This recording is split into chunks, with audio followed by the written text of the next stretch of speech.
Government number 1 గా పనిచేసింది. రోడ్లు అడిగాడు సార్ గారు. రోడ్లు పోయిన జగన్ గవర్నమెంట్ లో రోడ్లు కాంట్రాక్టర్లకి డబ్బులు ఆపేశాడు. ఆ పాత పేమెంట్ అంతా ఇప్పుడు ఇచ్చుకుంటూ వస్తున్నారు.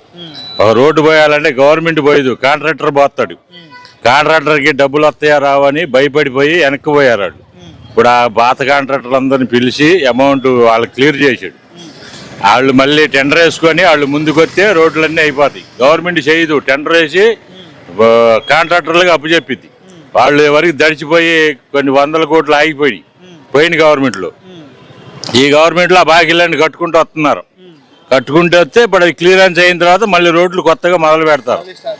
ఏదైనా నెంబర్ 1 గా ఈ 5 సంవత్సరాల్లో చేయగలుగుతాడు, చేస్తాడు ఏంటి. దానికి గవర్నమెంట్కి కేంద్రం కూడా బాగా ఫుల్ సపోర్ట్ ఉంది.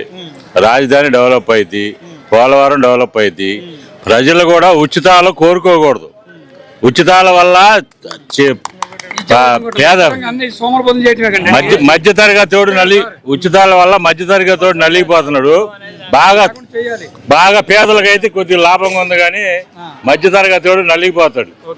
ఈ ఉచితాలు తెచ్చినవి అన్ని మనం కట్టుకోవడమే. చంద్రబాబు కట్టడు, జగన్ కట్టడు, ఎవడెక్కినా ఉచితాలు కట్టరు. వాళ్ళు అప్పులు తెచ్చి మనల్ని ఉచితాలుగా అలవాటు చేస్తున్నారు. ఆ ఉచితాలు అనేది జనం తగ్గించుకుంటే, డెవలప్ కావాలని కోరుకుంటే దాని మీద ప్రజలు కూడా డెవలప్ అవుతారు. ఉచితాలకు వచ్చేవారికి అవన్నీ అప్పులు తెచ్చాయి. ఎవరైనా అప్పులు తెచ్చాయి.